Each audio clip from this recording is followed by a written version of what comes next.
You look nervous. I am nervous. Why are you nervous? I don't know. I just feel like what are we going to talk about? Why would you have me on? We talk all the time. I know. We did do one of these. Oh, wait, we did 2 of these a while ago. Yeah, welcome back. This is your round 3. I know, and we're very, very different people now. Drastically different. I actually am embarrassed to go back and listen. I think that we were just a bunch of dumb idiots. Well, I think we're still dumb idiots. Yeah. But a lot has changed. A lot more tired and stressed. A drastic amount has changed. So the first one, the last time you were on Deep and Meaningfuls with Furzey, we had no child. We had no child, and I think we just moved back from the States. That's right. So pre-COVID, pre-child. Yeah. And we were just in La La Land. I know we'd come back from LA, but we were just naive and young and just free. Jordan Peterson says this thing, and I'm going to butcher it, but he says something along the lines of, it's very difficult to really become an adult or find the deepest level of maturation before you've had children. Yeah. And I totally agree with that. Absolutely. I think there's this kind of, it's like look, life can be hard with or without a child. Absolutely. But when you add children into the mix, it is just this whole new level of hard and beautiful and amazing and horrible. And it's like you're oblivious to all of those challenges without a child. Mm. So, but again, life can be challenging regardless, but definitely has made me and you step up into this whole new version of responsibility and just taking life seriously. Oh gosh. You just have to, right? You just have to kind of, you're just faced with your shit, aren't you? Yeah. With the worst parts of yourself. Well, also because you're tired. Yeah. You're exhausted. We're really selling it. But it's interesting, we didn't actually want to have children. No. Probably because of all of these reasons. Mm. I don't think that we were ready to do it. Obviously, we lived in Los Angeles, and no offense to our American friends out there, but I would never want to raise a child over there without support. No, it's not an environment for children to be in. Yeah, and then obviously with age and coming back here and things changed, but also all the things that come along with it, you definitely need to be ready to take on those responsibilities. And I don't know if I still am, but we're doing it. So, yeah, I think that where we were has a lot to do with our mindset. I thought that I didn't realise, something that I've learned from doing this podcast. One of the things that Dane taught me from Heart-Led Warriors, Dane, we were talking about the conscious mind and the subconscious mind, and he was saying how 95% of our subconscious mind is in charge of our behaviour. 5% of our conscious mind. So I always thought that it was my conscious mind that was saying, you know what, I don't think I want to have children. And I thought that was a conscious choice. But then moving out of LA into a far safer, healthier environment, I mean, one thing that we both observed, right, when we got off the plane was just, we just relaxed. Mm-hmm. Little things like I'm just not concerned about getting mugged. Being stabbed in my sleep. Yeah, and we joke about it, but that's legit. Yeah. I mean, guys, we had weapons, not like guns, but we had bats and things lying around the house in certain places just for security because you have to. Yeah, we had people marking our apartment building, and homeless folks sleeping on the roof of a car out in front of our house. We had the apartment next door was vacant, and there was just like hookers and pimps and druggies just everywhere. And we weren't even maybe we were in a terrible area. I don't know. This is just Los Angeles. North Hollywood. Yeah. Not really. I mean, that's the thing with LA. There's just pockets where it's just... You got to be super rich to make it work. Malibu, gated areas, communities, and you can do it well. But no, we were just poor actors, musicians trying to get by in the world. And it just wasn't... I mean, we weren't poor. We lived paycheck to paycheck. There were people way worse than us, but it was still a struggle. And it is a big struggle because you kind of have to live paycheck to paycheck. Your rent is so much. Yeah. It's an insanely high amount of your paycheck just to afford your apartment. Yeah. So I kind of think that the reason that I've realised that the big part of the reason why I didn't want to have children is actually because I was in an environment that I know deep down is not a great environment to raise children. Now, no disrespect to people who are, do your best. But there was no safety there. Why would we? Yeah, we didn't feel safe. Yeah. That's it. We came back to the northern beaches of Sydney, come back to Australia, and it's just a drastically different environment, a different culture, different lifestyle, different demographic of people that live there. It's all lots of young families. So people all have the same mindset. They all care about their kids and they want their kids to be safe. That's it. I think also, look, I always said I don't want to have children. I waved that flag proudly. I was the person that was adamant I would never have children. And people would tell me one day there'll be a flick of a switch and it's like your body is this ticking time bomb and it goes, now you're going to have babies. I was like, get fucked. That's not going to happen. Excuse my language. It happened. Honestly, it was like I just woke up one day and I remember I was out somewhere and I saw someone with a baby. I was like, I want that baby. I wasn't going to take the baby, but I just something changed. No, I didn't. I thought about it. No, something in me changed. And it honestly was like, because I always got on with children and was, I'm not, an evil person. I love children. I mean, I can be sometimes. But children are beautiful. There's this beautiful innocence about them and there's so much joy and love and I get that. But yeah, it was definitely, I think, an age thing for me as well. Something just unlocked and I was ready. And it was a really awful, hard conversation to have with you. It was. Well, because we had obviously we were the people that weren't going to have kids. I feel like it didn't go too badly though. It went horrendously. Do you not remember? Yeah, I remember. I'm scarred from that conversation. What are you talking about? I took it pretty well. You took it well, but I think you built it up in your mind that it was going to go so horrifically. Because I was like, how am I going to have this conversation with this man who I've been with for a very long time and we've always said we're never going to have children and we were both proud that we weren't going to have children. It was our decision. We were going against the grain and then all of a sudden I wanted to go with the grain. And I remember it was actually during COVID and we were in the car. That's right. And I was like, I need to talk to you. And the words just wouldn't come out. And I was crying and you just were like, you want to have a baby? I'm like, yeah. So you actually had the conversation with me, not me. So anyway, thanks. But look, here we are and it's been so hard, but yes, life has completely transformed. I feel like we've elevated as people and our daughter is just the best thing ever. She's so wonderful. The best. Yeah. Because I felt the same. Yeah. Oh. I just wasn't quite there. Yes. I'd had the same thoughts of, I remember being at Todd and Jay's wedding and their little girl Charlie, the moment when she arrived to come down the aisle, I saw that moment, then I turned back to look at Toddy and he just melted. It was beautiful. Yeah. I remember that. And I remember thinking, oh man, I don't want to miss out on that. Yeah. We've cracked them, guys. Look at that. I actually thought, I wonder if I'll cry on the podcast, be the first one. But no, I get it. It's gratitude. It's always gratitude that gets me. And I think, if people don't want to have children, that's also really great too. But I think about what it would be like without her and, oh man, I just feel like what an empty life. Yeah. And it's that cliche that everybody who's had children says. Yeah. They say, oh, do it, it'll be the best thing you'll ever do. You never know love like this before. Insert beautiful sentiment about being a parent here, right? Yeah. And you go, yeah, cool, that sounds cool. But you don't get it. No, you don't. Because you hear it and you go, that sounds great. Yeah. But it's like me trying to describe the most delicious meal that I ever had and in depth and like, oh, that sounds great. Yeah. But I don't get to taste it. And it's like if I've never eaten food before. How do you describe that? Yeah. But yes. Look, I will say. That would be pretty mean to describe the delicious meal to someone who's never eaten. That's right. But look, I will be brutally honest here. Like you. I know. I'm going to say something. It's the best and the worst thing I've ever done, becoming a parent. Like, now I'm going to get upset. I have not handled this well. Yeah. I just thought I would do better, can we not put this in the podcast? Fucking hell. It's fucking hard.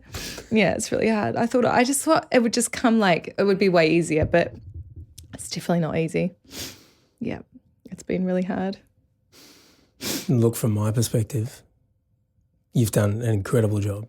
And you are doing an incredible job. Thanks.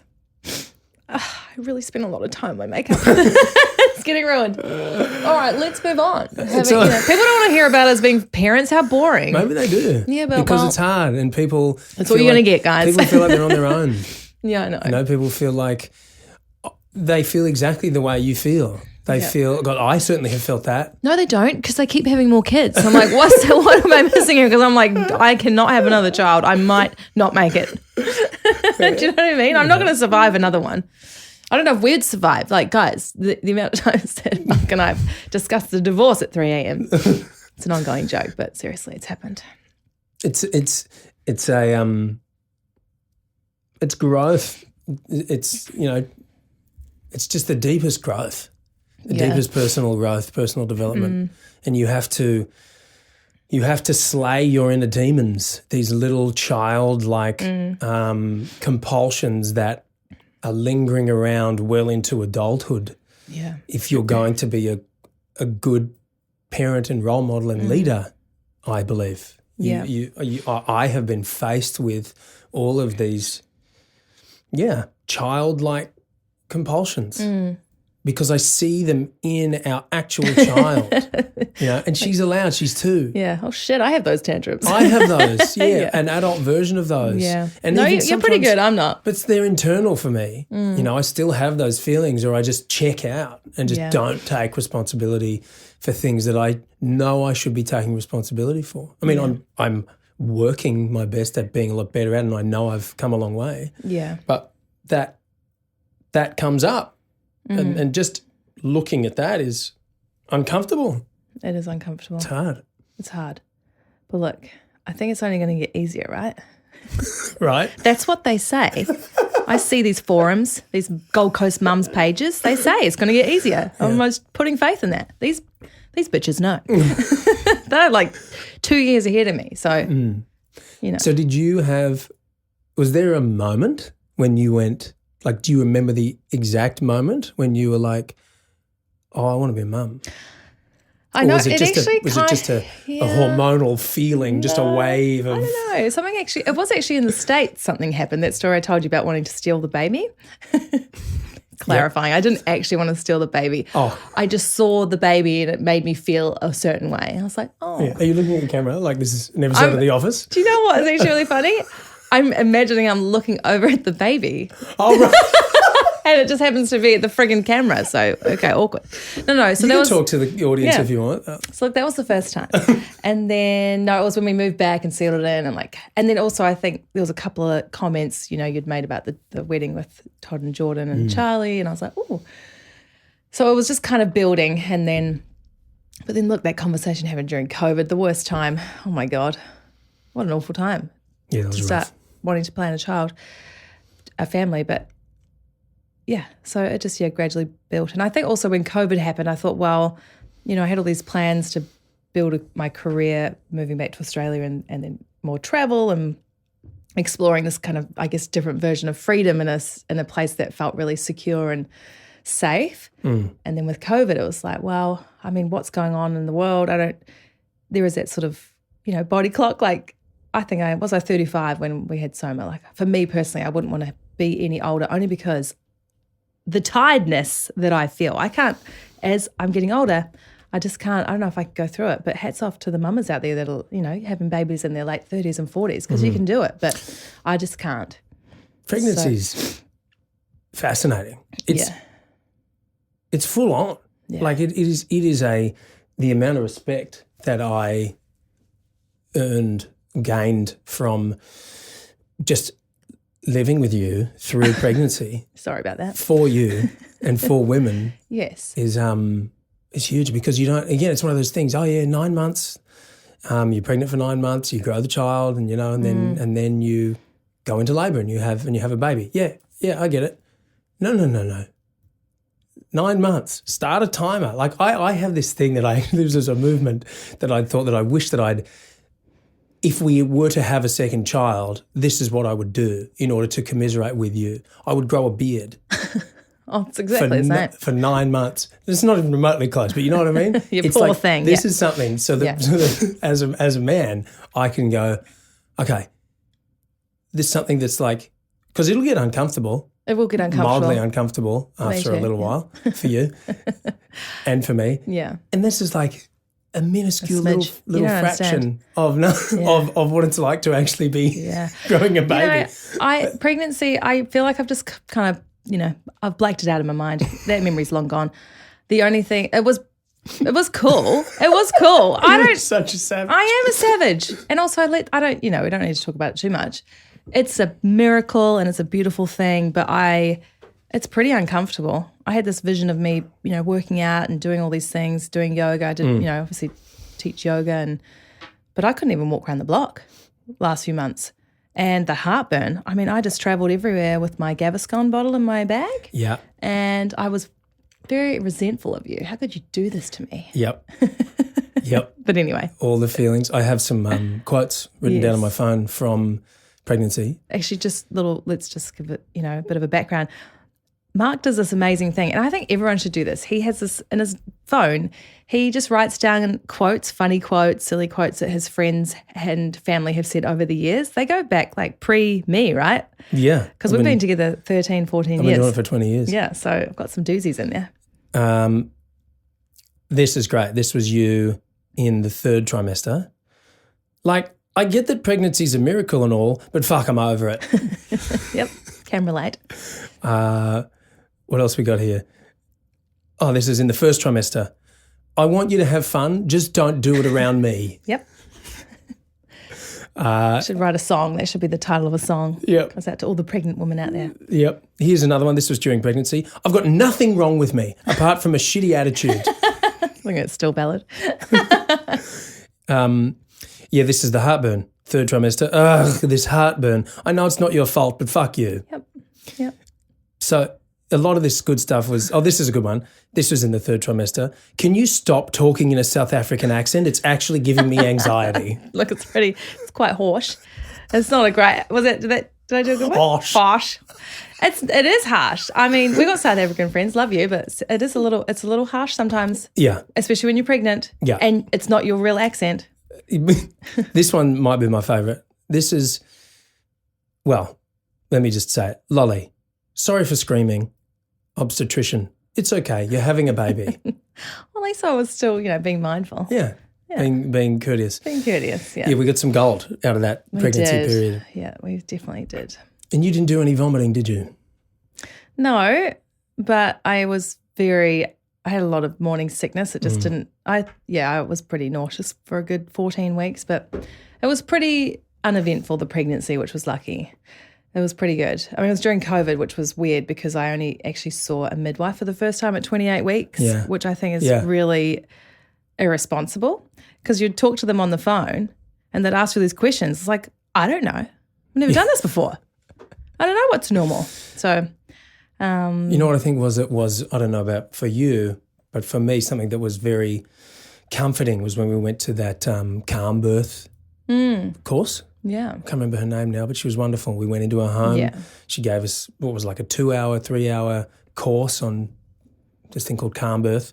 And one of the things that she said that's really stuck with me, she said, what you must remember is that the mother is the most qualified person in the room. Yeah. And that really made a lot of sense, really resonated and really kind of put my mind at ease, at least. I don't know if it freaked you out even more, but... Well, no, but reflecting back on the whole birth experience, I actually feel like, the midwives were saying one thing, but I felt like I was experiencing something different, and then as things progressed, I actually was right. So there you go, definitely. Yeah, we didn't have the greatest experience with our midwives, did we? No. That's all right. Overall, I had a really good birth experience, which is nice because people there's a very high rate of traumatic birth experiences for women out there. So I feel very lucky to at least emerge from that feeling positive overall. And I'm proud of us too, and you especially, because we did our homework and there was a few issues that we had to stand our ground on, which could have been traumatic. I think people don't realise that they can actually say no. And I was lucky because I worked with my very good friend who's a doula. Shout out to Maggie. Yeah, Megan. And we did a course. So we put together a yoga and birth empowerment program. So it was a 5-week in-person program. So I would teach the yoga. She would do the birth empowerment. So I learned a lot from that you actually have the right to say no obviously if it's in your best, the best interest of yourself and the baby, there's only so much you can say no to, but you can inquire, you can push back, you can do your research. And I did, put that into practice and it worked really well because there were a few things that, I don't want to get too graphic on the podcast. We don't need to go into detail, but I did say— as much detail as you are comfortable with. Yeah, I did say no to a few things. That turned out to be unnecessary. Oh my gosh. What's the thing where they an episiotomy. Oh my God. So the most amazing thing was I watched this YouTube video because I was watching a lot of birth videos. And this woman, they were going to do one of those on her, which is, do some Googling if you want to know what it is. A little slice here and there just to make things, progress and open. Well, look, you just cut that out. I don't want to get too graphic. It's just we don't need to go there. Do you want to put it a certain way? I'm not going to do it. You can do it. Well, they just cut the woman so that the opening is bigger. Yeah. So I watched this video on YouTube and the woman said no. And then she had the baby and everything was fine. I was like, imagine if she didn't say no. And fast forward a few weeks, I was in the exact same position and they said, we're just going to do a little episiotomy. I'm like, no, definitely not. Of course it's going to freak me out thinking about the recovery. I'm like, no, let me do this on my own. And 2 minutes later, Soma was here. I'm like, you bastards. I understand. Maybe they just had me on the clock and needed to get, things sorted out and done. But that actually, obviously I didn't need that. And I said no.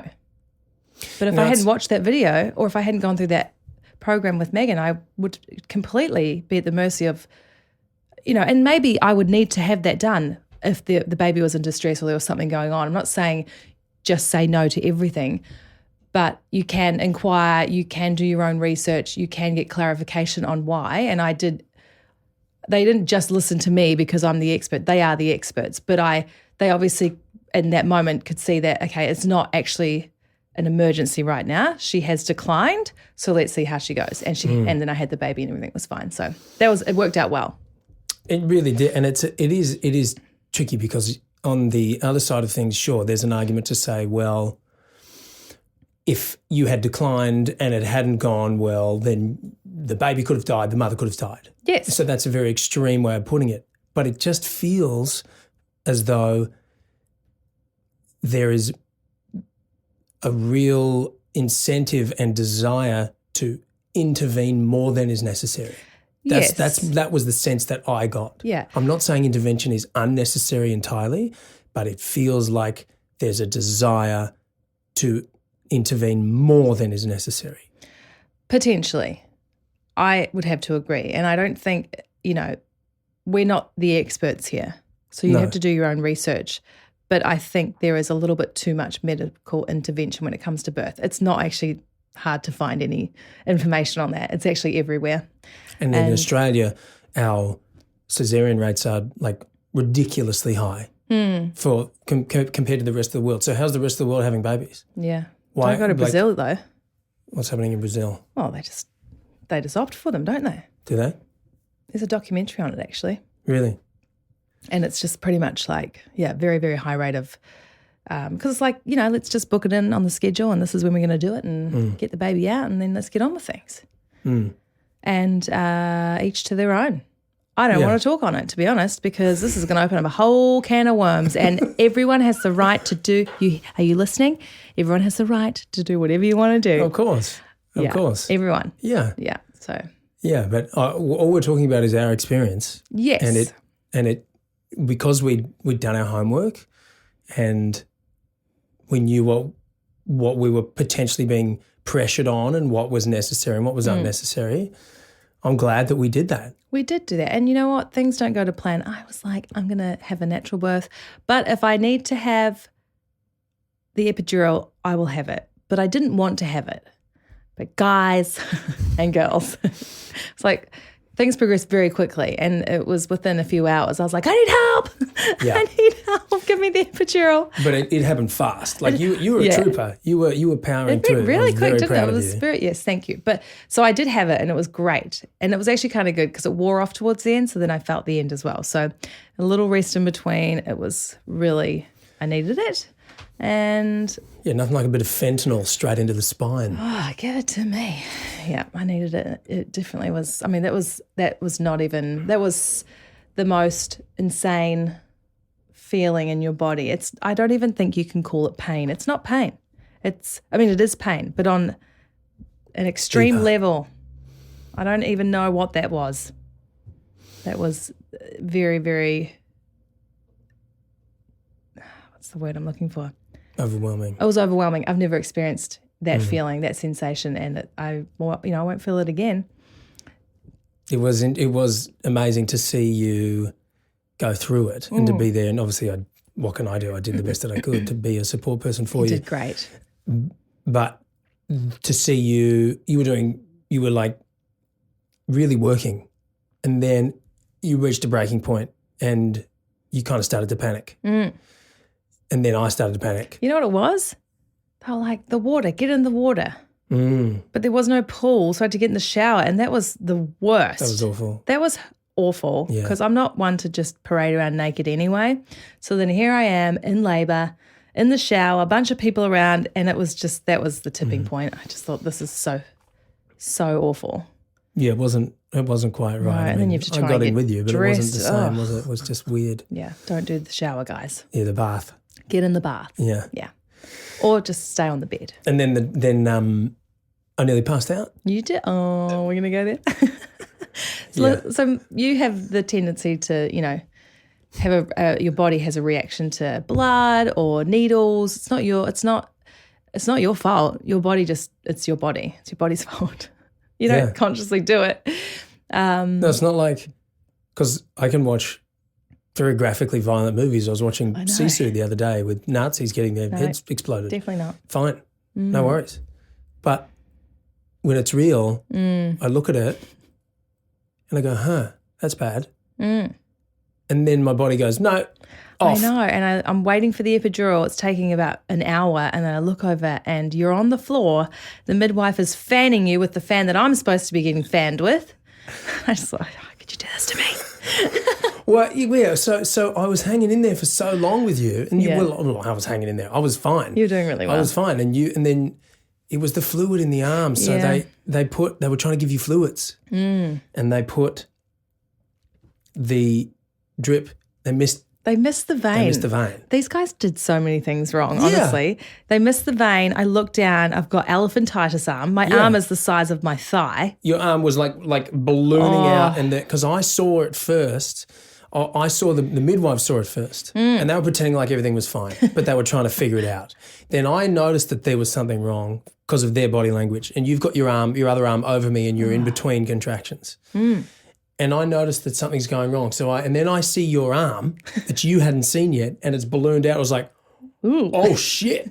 I'm like, what? I was like, that's bad. And then you saw it exactly, yeah. and then when you freaked out, that's when I was like, oh no.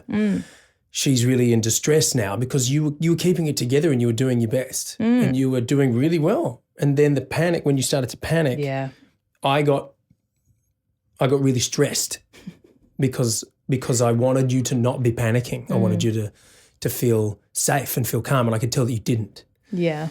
And then I was like, okay, well, she needs me. And then my body went, no, time for you to go to sleep now. Going down. Yeah, and I think I said to you, I was like, no, not now. Come on, she needs me.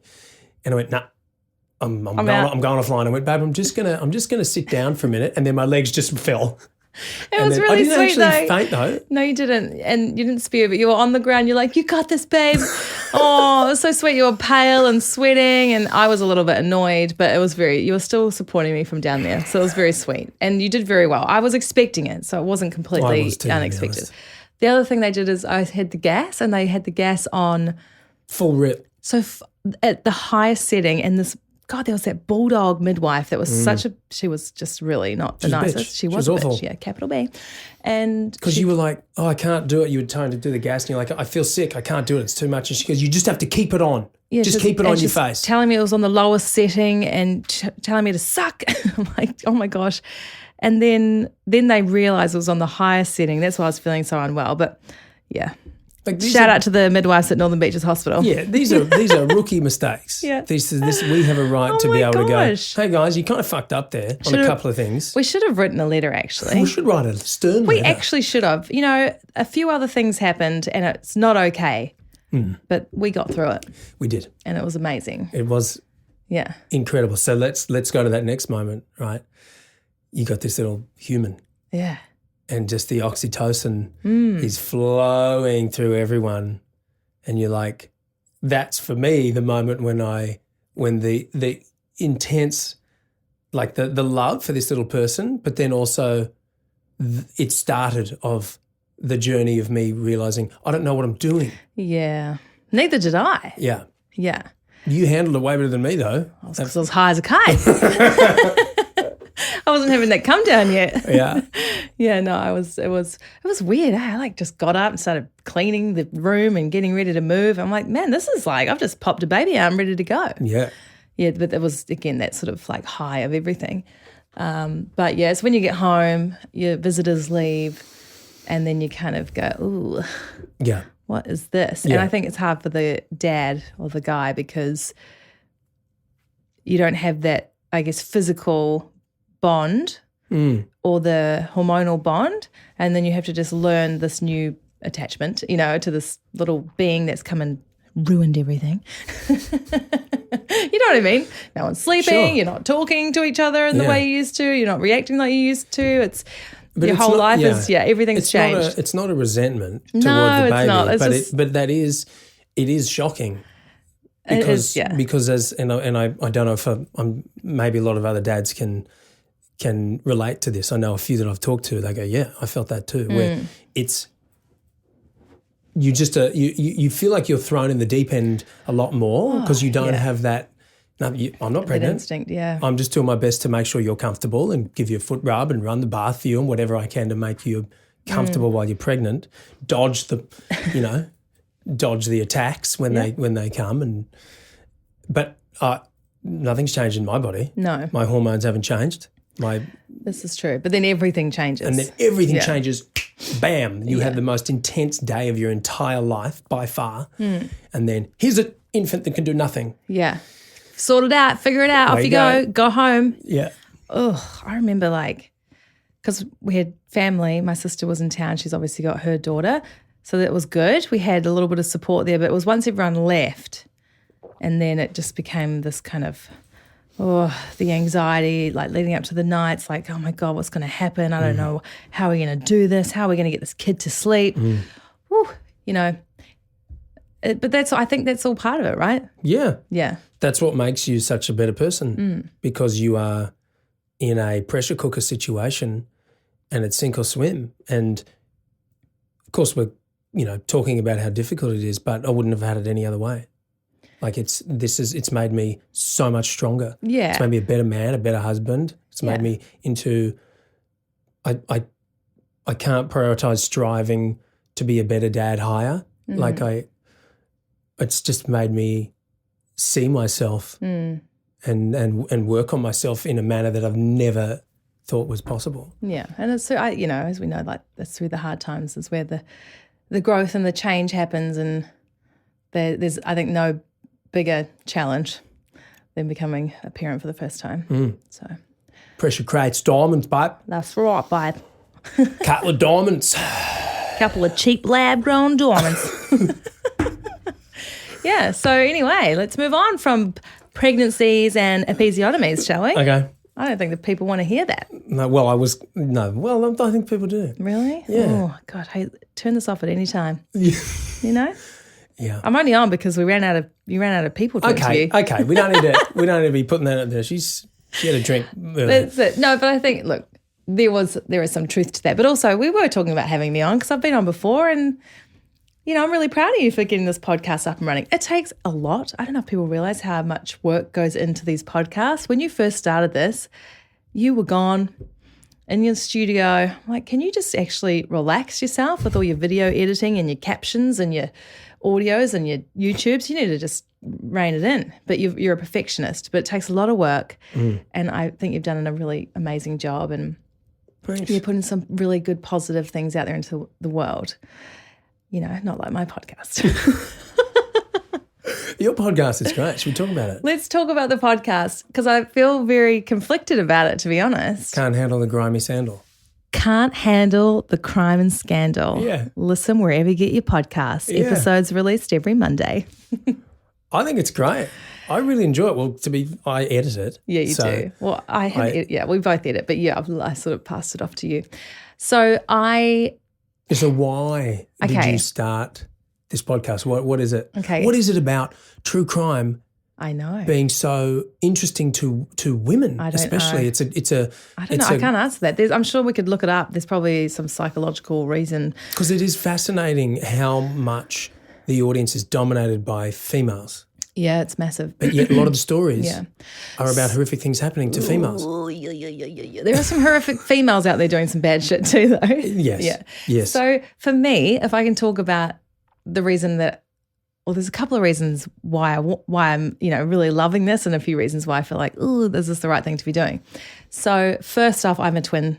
I've got a twin sister. We are so close. I love her. She's just, she's in New Zealand. I miss her tremendously. And we talk on the phone a lot, like an unhealthy amount of time. I'm talking 5 to 10 calls a day. It's a lot. So and every phone call, this is true, by the way, every phone call starts with, "Hi, how's it going? Good. How are you? Good." And like what are you doing? What are you doing? Like you've just you would, and I'm in the kitchen. I'm like, you just spoke to her 6 minutes ago. You don't have to ask, "How are you?" Lock and change in 6 minutes. Yeah. So we talk a lot. Growing up, we used to sing together and pursue music. So we always, honestly, up until I met you, I'm not saying you ruined it, but up until I met you, we were always doing everything together, pursuing music, living together, doing everything. And then my sister actually had a baby. I met Mark. I went to the States. She stayed in New Zealand. Very, very hard transition to go from, having this person to then being on my own with you, obviously, but in a very, without my twin sister who I've been with since birth. Oh, it would be, well, unless you're a twin, you just can't. Yeah, it's a different Can't bond. fathom it. Yeah. So we talk on the phone a lot. I miss pursuing something with her. And at the same time, I've been listening to a little bit too much true crime. I've always loved the documentaries and stuff. But I'm talking like the last 6 to 8 months, I'm like, what is wrong with me? Is there something wrong? I don't know if it's because I'm always doing toddler stuff, things with my child at home and just homemaking. I work too, guys. I also have a bit of a, I'm pursuing other things. But I listened to a bit of true crime. So one day, I don't know, I just had this light bulb moment. I think my sister and I are quite funny together. Well, maybe I'm biased, but I think we're kind of funny. And I just thought, let's turn these time-wasting phone calls into a podcast. And I really like the true crime and I like the scandal, but I haven't really found someone doing the two. So I thought we can do the two together and I'll have this project with my twin sister and we can just put something out there that's, it's this fun thing that I'm doing with my sister. But then on the other side, it's not the most, I guess, elevated content. It's not really, I teach yoga, I do the sound healing, sound meditation work. And then here I am doing a podcast talking about some, pretty awful things that are happening in the world. So that's where I'm conflicted. But then I like it. I like to watch it. I like to listen to it. So I find it fascinating. So I just feel like, we are multi-dimensional beings and I can do all the things. I don't have to just, be teaching yoga and shave my head and go live in the ashram. No. And look, to your defense, this was a quote that I heard from, it was Dave Grohl from Foo Fighters was talking, he was slaving over these lyrics, trying to write some lyrics. And I think it was the bass player came up to him and said, dude, not every song has to be imagined by John Lennon. You don't have to make this incredible masterpiece every time in order to reach people. And it's kind of like that. Like, okay, it's not the most wisdom-seeking content, but there is actually an element of integrity that you do end up bringing into it. You know, these are interesting. Yeah. It's lighthearted, We're but these not are interesting. getting really These are gory. fascinating stories, and there is something that you can learn from every story. And I know that you girls do, and I know that a lot of people will as well. One, don't talk to the police, but there's also Get a lawyer. Do not do the polygraph. But it brings people joy. Yeah. You know, it's fun. That's it. What's wrong with that? I mean, there are some out there that are really disrespectful, and to your credit, you girls aren't disrespectful. I hope not. I mean, we have a lot of You're laughs. disrespectful to murderers, but maybe they deserve a bit of disrespect. That's it. And we do have a lot of fun. It's the, interaction that we have together, but we're not trying to, it's a fine line. We've got to be careful with how we're, putting the content out there, because we can't be just laughing and making jokes. But good on you for being conscious of that. Yeah, we're working on it. Yeah. Just got to rein it in. But I'm really enjoying it. And also, I do really enjoy putting the sound work that I do as well, with the crystal bowls and the yoga work. And that has actually helped me tremendously in my life, practicing yoga. I sort of embarked on the sound healing journey when I was going through something pretty dark, and I just, for some reason, was gravitated to the sound bowls, and it really helped me. It helped me a lot moving into the different, on Spotify, there's some really beautiful sound meditations and like the other, like different frequencies. And I don't know why, I had to have it on. The sound calmed my nervous system. So that is very authentic for me to be putting that out there, because it's helped me so much in my life. And I've spent a long time kind of refining that offer and what I put out there. And then, I have this other side. I like to have a laugh. Tell a story with your sister. Yeah, I can be funny sometimes. I don't need to be just this yoga version of myself, because that's not authentic. There's many parts of who I am. And so it's great. We've just done episode 5, so very new, but it's cool. The true crime stories, I got to say, it is very intriguing. Like we went through that phase. We're watching all the JCS stuff on YouTube. Ooh, yeah. If you haven't checked it out, JCS Criminal Psychology is his channel on YouTube. It's interesting. So this guy breaks down, what are they? Interrogation footage, and points out the tactics and techniques that the detectives will use in order to psychologically manipulate these criminals or suspected criminals. It's crazy. Even from the way that they sit you in the room. They put the chair of the person they're, this is interviewing will be in the corner, and then they're facing them kind of, really feeling like they're being crammed in a corner. There's nowhere to go. This is you're why trapped I here. sit here. The door is there behind you, and I have the guest sit with their back to the door so that psychologically I don't want you to feel trapped. Whereas if I were interrogating you, you would be sitting here. I would be sitting there so that I am between you and the door. That's the technique. They put the person that's being interrogated in the corner. You can't get out. You can't get out. Yeah. And they don't even know that kind of shit is happening, and it's really amazing to break that stuff down. I do wonder if these, putting all the stuff out there online is bad though, because I feel like it's just allowing people to see how everything works to an extent. Yeah, well, I mean, but you need to want to find it and learn about it. If you want to learn about it, you can. Yeah. But depends how much of a, mastermind if villain you are. If you want to become a professional criminal, you can really go to figure YouTube. out how to do it. Yeah. There's some tutorials out there, I'm sure. It appears as though the people who are criminals don't tend to be the brightest Oh my goodness. of people.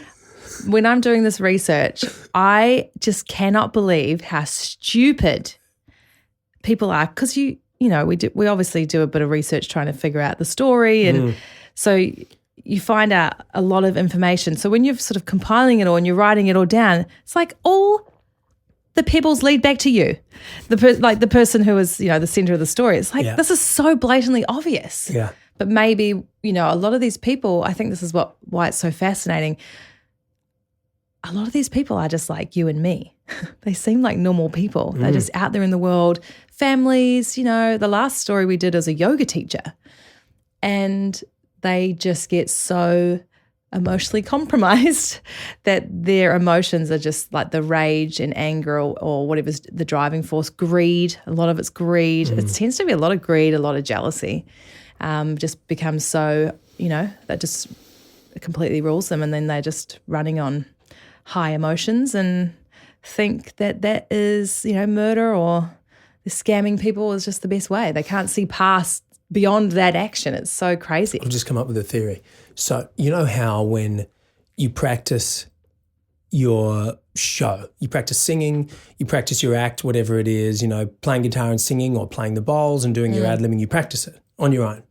And you can practice hours and hours and hours and you know it backwards. The moment you get in front of an audience, something changes. Oh, absolutely. Right? Yeah. Every musician and every performer can never agree as good with that. as the way you sing it in your bedroom. It's different. Yeah. Yeah. It never. And look, maybe maybe it actually is better, but internally you behave differently until you get to the point where you have had enough live practice to where you've done enough shows where you actually can start to feel comfortable doing a live performance. Yeah. But those first 1,000 shows. Oh, 1,000? Maybe. Just 1,000. Yeah. You just don't, it's not the same. So maybe it's the same kind of thing if you're a person who has never really committed a crime before. Yes. And you got to do 1,000 crimes before you get good at it. No, I agree. I mean, Yes, and you're right. Because the adrenaline kicks in and you make stupid decisions. Like, because I've never murdered someone before. Fuck, what do I do? Throw the bike in the bushes down, 10 metres down the road. Get a They're nose going to job. find the bike, you idiot. You put your hands on the bike. I know. Like, you can figure that out. Get a nose job, Get a change your nose appearance. job, yeah. No. Yes, you're right. I think these stories that we're covering a lot of the time, it is just a one-off crime. So, but that is kind of more interesting than the whole serial killer thing. That's dark. it is more interesting and it's more disturbing because I think the serial killer is it's not very common, but these everyday people that are just, killing their spouse or whatever it is, it's a little more scary. It is because it's more accessible to everybody. Ooh, Yeah. that's why I think we're so fascinated. Yeah, that's a great point. Because I That's don't a want to great know point. about the serial killers. I'm like, there's something, that person is unhinged. Yeah, it's almost comforting to go, oh, they're crazy. Yeah. There's something, they're not like me. It's those They're one-off evil. murders Yeah. that is like, ooh, For someone who's gone their whole life and then being normal. been normal, then all of a sudden they murder someone. They go out of their way to take another person's life. That's like, oh, shit. Oh, shit. It's not right. That could be anyone. It's not us, though. Huh? No. Look, we can't even – so here in Queensland, there's a cane toad problem and they say you need to kill the cane toads. I know that sounds so harsh, but the cane toads are They're an introduced species. and they're so deadly to all native species, your pets. They can kill They've no anything. predators. They have no predators Nothing because can they've got kill them. these glands that secrete this very venomous poison. So they say you have to kill them in order to save the wildlife. And we get them outside.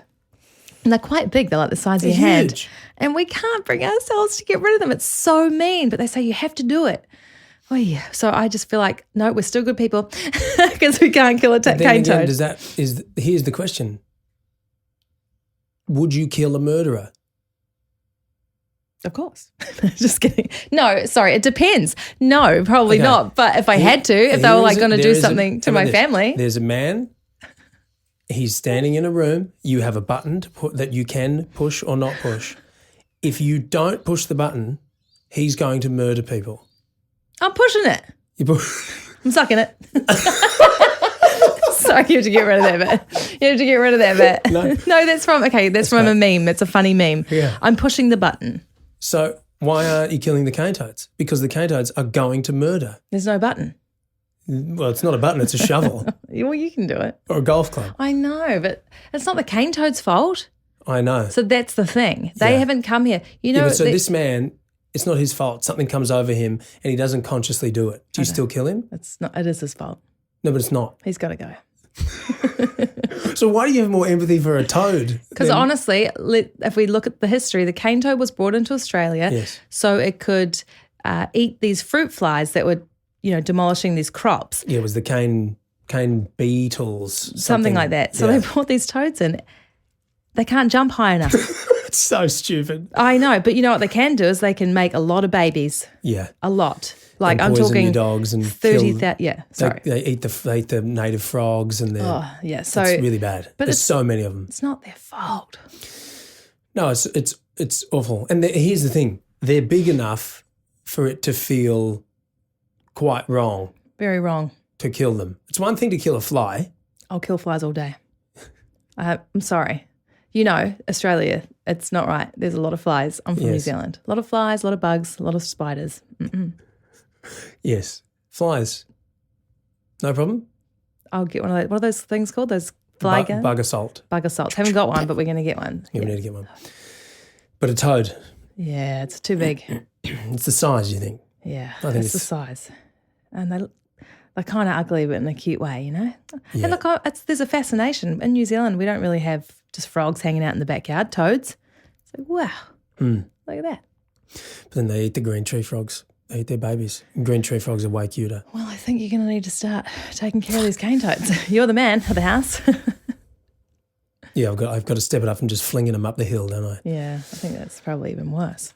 Anyway, should we move on from cane toads? Yeah. Let's not talk about cane toads anymore. You were talking before about your sound baths. Yes. And it's interesting coming back to what we were talking about at the beginning we were talking about the growth that comes from becoming a parent. Now, and I know you've said to me many times, I don't know what happened, but I've just realised since being a mum, if I can do mumming, if I can do motherhood, I can do anything. All these other things that I've been putting off and not embarking upon, I don't know what's been wrong with me. I can just do it. That's weird. Having my daughter has unlocked something in me.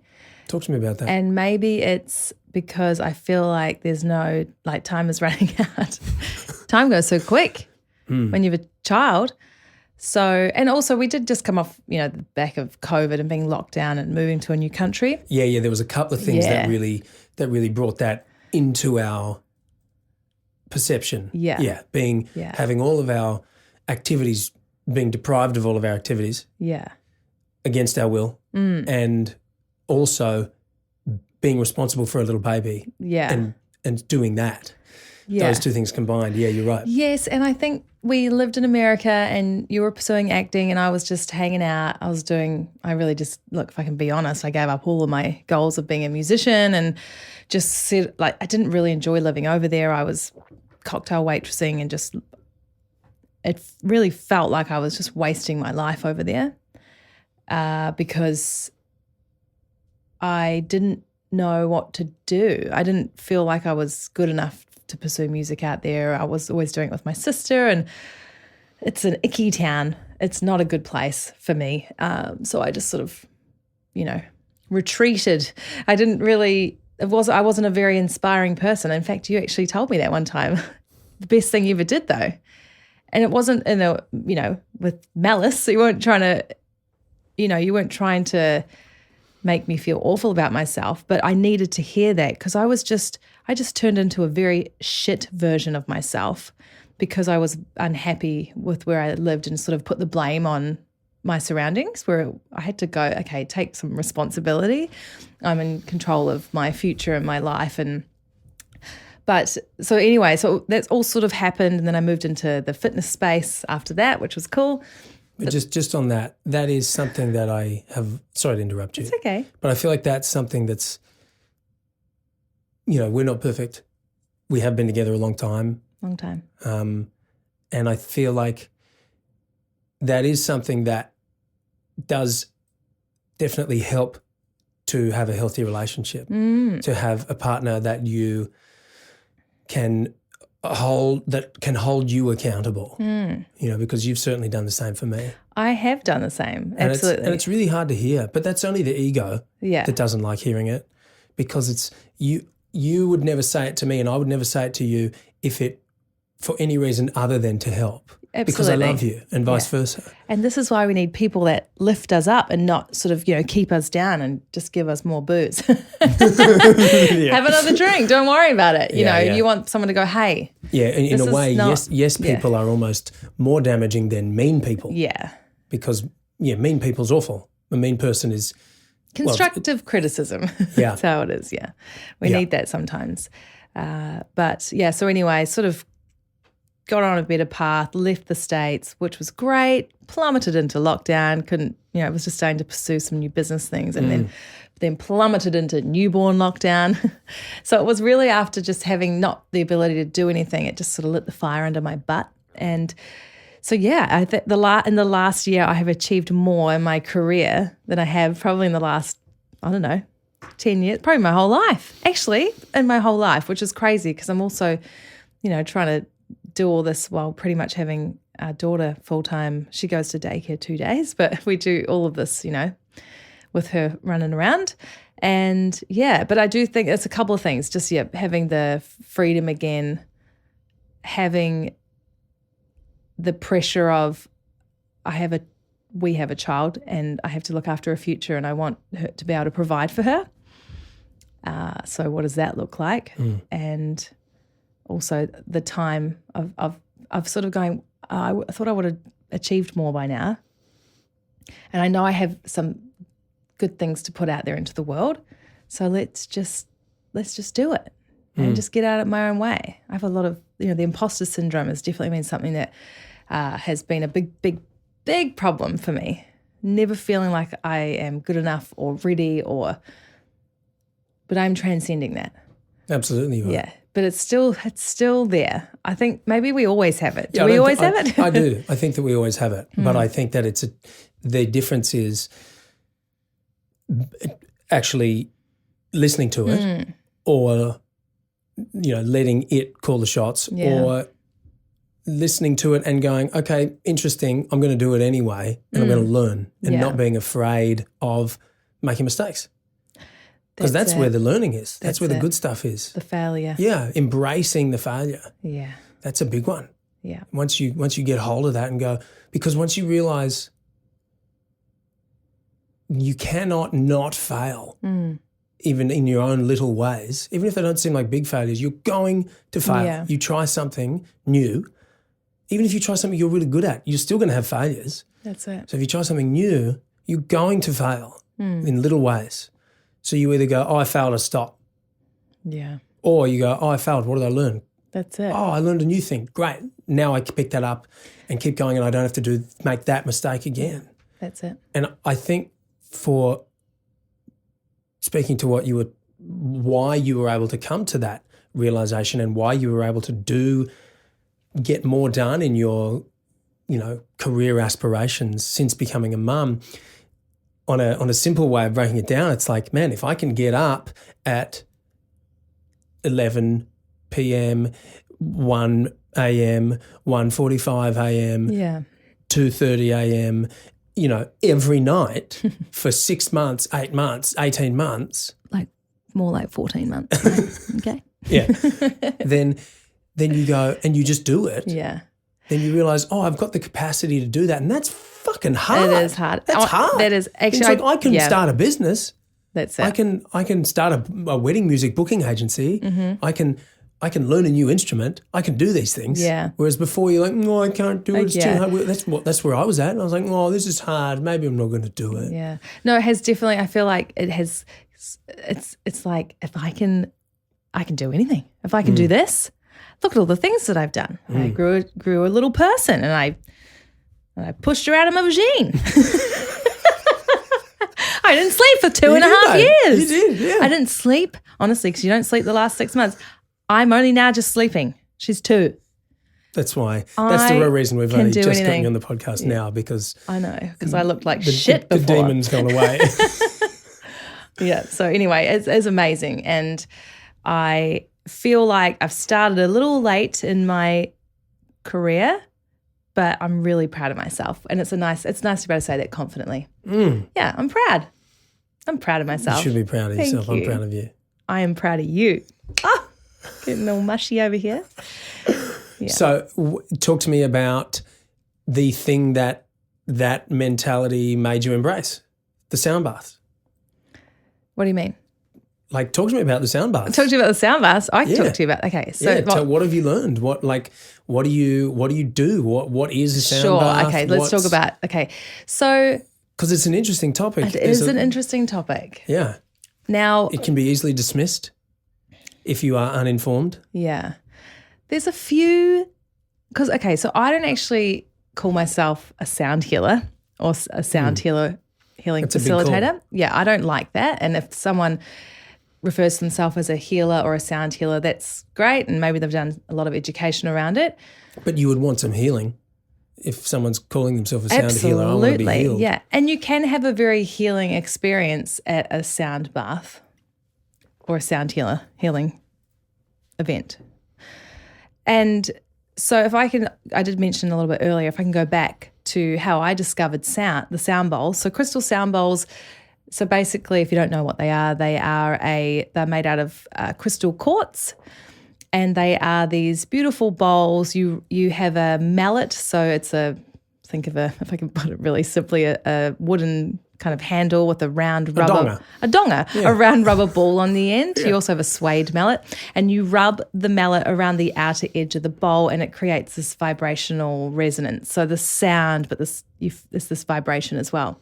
And the thing that's interesting is there's one clear tone, but there's a bunch of overtones. Yeah. Like there's other notes. There are other notes, yeah. So each bowl is tuned to a certain note. And now this is where it gets a little controversial. So some will say that the notes are tuned to the chakras in the body, which is the energy centers in the body. That's not true. We are not tuned to the C major scale. But I mean, you can work with they're assigned. I know. Is that right? I like to say it's assigned to the chakras. So you can, work with those energy centers in the body, bring in the certain bowl that is assigned to that chakra, and just do a bit of intentional visualization around that certain area in the body. But some will say it's, this is the root chakra bowl and it resonates with the root chakra. I'm sorry, it's absolutely bullshit. I can confidently say that that's not true. I used to think it was true. It's not true. So, but anyway, if we can look at the science around the crystal bowls, so they do come in a set. You've got 7 bowls. They do vary in size. And when you work with the crystal bowls, there's a few different, if we look at the science, we're working with resonance and entrainment. So entrainment, yeah. So that's working with the brain, and resonance, we're actually working with your own energetic field. So everything is vibrating, everything is moving at a certain rate. Everything, this table is, my body is, everything is moving. We can work with the vibration of the bowls to help balance our own vibrational resonance. So you tend to have a dominant vibration, so a bigger vibration will have an influence over a smaller vibration. Mm. And this even happens with things like the moon and the tides. So even with, you put a group of women together and it won't take long for them to all start cycling together. That happened in high school, all the female boarders. Yeah. They lived together and we would joke about it because we'd be like, look out guys, Red Week's coming. Yeah, and this is like, because the girls would all get their period together. Isn't that the craziest, weirdest thing? But it is actually true. It actually happens, and it's this dominance of vibration of one over the other. So when you come into a sound healing event and you come, typically I like to pair mine with yin yoga. So that's those really sort of long hold, deep restorative stretches. And we incorporate the bowls, and we're trying to balance your own vibrational frequency with the bowls. So there's a little, very simple terms of the science, but it also helps to just really, shut the mind down. Mm. We always have this internal chatter all the time. And when you come to stillness or rest, it actually can quite often have the opposite effect. Yes. You tend to just start thinking, and we need to be doing, we need to, the to-do list is running through your mind. It's sort of the mind gets turned up. So when you pair your meditation or the yin yoga with the sound, it's such a great way just to, quiet the mind down. So that's really special. And then I obviously have my singing background. So in yoga, there's lots of beautiful yogic mantras. So I add the vocals and ad-libs and I call them ad-libs, some say downloads, just channeling the voice of the universe. No, it's an ad-lib. So I think I try to keep things like one foot in, one foot out. Sure. Yes, I have a spiritual side. I believe in the power of the universe and the power of the mind and these, we have these experiences with psychedelics and all. I can't explain it. But I also know that when I'm doing an ad-lib, which is just singing something that you've freely, it's not being beamed down to me from source or spirit. It's just an internal instinct that I have. Might get in trouble for saying that, but that is what's happening with me. Sure. Maybe I haven't tapped into my guides yet. So, but anyway, so it's a really beautiful thing. I actually discovered the crystal bowls when we went through pregnancy loss. So again, there was a very healing element for me. It just, for some reason, was gravitated towards the bowls, and it all sort of came to me in that way. So yes, definitely healing, very powerful. But I guess I don't go full noise in the sound healer, and like I'm a sound healer. I just am providing sound meditation, sound baths to create really peaceful, beautiful experience for people. So that's that. Yeah, right.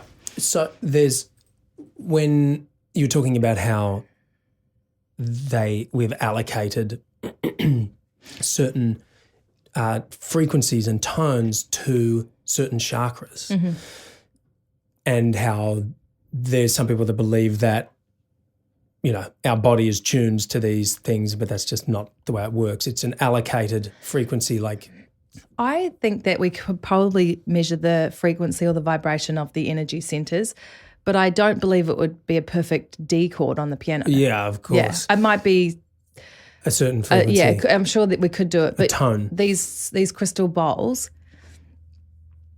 which have only been around, I think since the 90s.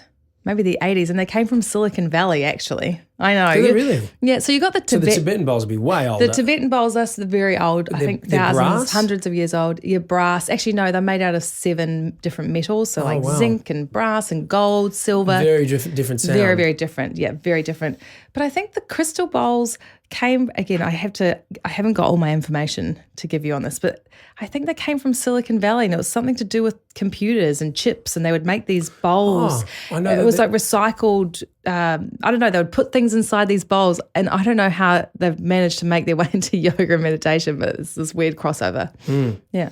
Well, what I was going to say is that it's when you allocate it to a certain part of your body, like there's, for instance, studies that have been done where people think about working out. They don't work out. Yeah. You just sit.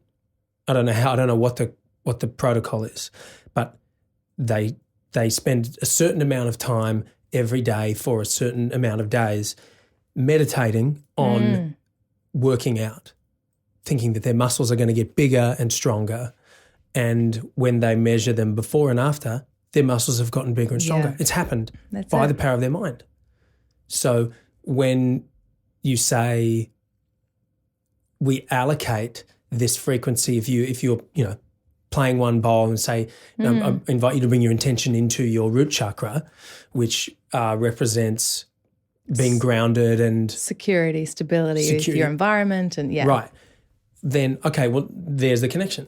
And then and then if I start to sort of, I guess, lead people into that area and how they can look at it in their own life, maybe spend some time reflecting. It's all just taking time, isn't it, to reflect on, because we don't take the time. We just move through life. Everything's so busy and crazy and hectic. So if we can come into the space and actually, leave the world at the door and spend some time going inward, you can have really powerful effects, obviously. And it seems as though the key is it requires intention.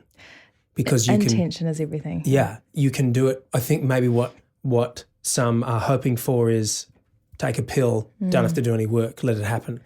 Yeah. No, you've got to go. You don't just lie there and wait. If you put your intention to your root chakra or to your third eye chakra or wherever it is, that's where the magic is more likely to happen, perhaps. Definitely. And you have to actually do a bit of work. You do, and we learn that with everything, right? Yeah. You just can't half-ass these things if you want true change. Yeah. But I think there is a lot of healing properties within sound. I mean, you can listen to a beautiful song and it can help you heal a broken heart. You know, it can help you, I guess, get in touch with suppressed memories or have beautiful memories of loved ones that have passed on. So the music is so powerful in that, just getting us in touch with our feelings and our emotions. And so when you come into, again, working with sound in this incredibly intentional way, meditation, yoga, you're going to have a good experience. Oh, yeah. For the most part. Maybe you'll come into the space and hate the vibration, but just the power of sound, song, powerful. Music. I mean, we're musicians. It's like life-changing. It makes us feel things. So it's a beautiful modality. I think there's just it's just weird. It's like any of this stuff, people just, it's like when you went to the meditation group in Los Angeles and then it turned out to be a cult, people can just have bad intentions. Turn it into a cult if you want. I know, and then people are just charging so much money, to these sound healing events, and it's not accessible for people, and then it feels weird. There are people out there charging more than Taylor Swift, They are. I can't now, I'll tell you about a sound healing. That's Tay-Tay. Oh, my God. Yes, that's it. I am a born-again Swiftie. I had one of the best experiences of my life. That's sound healing right there. Yeah. It was so good. It did look fun. It was so fun, and I wasn't really super stoked to go. But, my sister bought me a ticket. I was really grateful, but I wasn't really a big Taylor Swift fan, but it was so incredible, and I love me a bit of Tay-Tay. Being in a stadium with 80,000 people. It's the energy, isn't it? And people are so, oh my gosh, they love her so much. It's this room full, it's like, not a room, this arena full of love and excitement and joy. It's the best day of these teens and tweens' life. How could you not get affected by that? Yeah. Yeah. Yeah, it's, what a journey she's on as a person. Oh my gosh. What's her life like? She seems pretty grounded. Yeah, she kind of does. She does. She's cool. Yeah, she's. Fuck, we don't know. We don't know. I don't know anything. She could be a Fruit Loop. Worst, yeah. Who knows? But we're all a bit nutty, aren't we? Absolutely. Yeah. All right. Are we done? I don't know. Maybe. Well, I don't. You know what? I worry. I don't want to make it too long for people because I am the kind of person that I like a podcast, but when it's too long, I feel too scared to even start. So what's too long? Anything over 90 minutes. Right. It's a very definitive answer for something that doesn't have a definitive answer, by the way. And you keep putting these long podcasts out. I'm like, far out, I'm so behind. And then I'm like, I'm drowning in podcasts. If you're a supportive wife, you listen to every second of every podcast I put out. I am trying. I've just finished the Dane one, which was... I edit yours. I have to go through. I have to analyse every second. My podcasts are 30 minutes, so it's fine. But I really love your podcast. But since I've taken on my podcast, now all I do is research on murders. No, it's not true. I'm listening to a lot. Yeah, I'm listening to a lot of, podcasts on these crimes and scandals and trying to get all my information. So I'm trying to squeeze in a little bit of wisdom with a little bit of true crime. Yeah. Well, being there for Soma and running a business and doing a lot on your plate. Yeah. So, but no, I do like the shorter podcasts. I feel like they're a lot easier to finish. That's to digest. Absolutely true. Yeah. Yeah. I've just been listening to Tucker Carlson talking with Lex Friedman for 3 hours, and I've had to listen to it over 4 days. Who's Tucker Carlson? He's the guy that was on Fox News and he got fired. Why are you listening to him? Well, because he interviewed Vladimir Putin. Oh, my goodness. That guy. Yeah, that guy. Oh, that's cool. But see, what was the feeling in, when you saw it was 3 hours long? Were you like, ooh, it's a long one? To be honest, I was kind of, in two minds. Part of me was like, oh, cool. There's a lot in this because I'm enjoying it. But then there's also like, no, I don't have time to listen to all this. Yeah, it's like when you put on a movie and you see it's got a running time of 2 hours 47. You're like, what? Yeah, no, that's different because it's not the same when you have to split up a movie. Yeah, kind of ruins it. Yeah, you can split up a podcast, but I like to keep them a little shorter. So see you later. Well, let's wrap it up then. Yeah, all the best. Thanks for coming on, Lolly. Hey, thanks for having me. We I think maybe we both got a little teary-eyed in this one. The first one. Yes, you did. I definitely didn't. Definitely did. Nah. Yeah. You got it. Can't prove it. Should we go and have a little lunch? Let's go and have some lunch. We've got our daughter at daycare. This is why I dressed up, because it's normally date day. Soma's at daycare. That's right. So we go out and have some lunch and try and do some relationship things. Connect to it, being just, this is who we are without our daughter around. Yeah. And then all we do is talk about her. look at the video. Did you see this video I know. took of her? My gosh, we do that. We hop into bed and we show each other all of the photos and videos. There's something wrong with us. Yeah. I think that's normal. We're just parents. Yeah. Proud parents. Yeah. Yeah. I love you, Lolly. I love you, darling. Be sure to check out Can't Handle the Crime and Scandal. Okay. Wherever you get your podcasts. Bye. Bye, guys.